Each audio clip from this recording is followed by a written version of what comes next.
Merhaba arkadaşlar. Bugün sizler için Neslihan Atagül ve Burak Özçivit'ten romantik kareler hazırladık. Burak Özçivit, Kara Sevda, Kuruluş Osman ve Çalı Kuşu dizisinde rol aldı ve herkes tarafından beğenilmişler.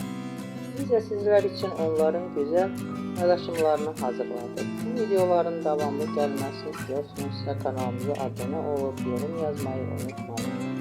Ben bu kadar.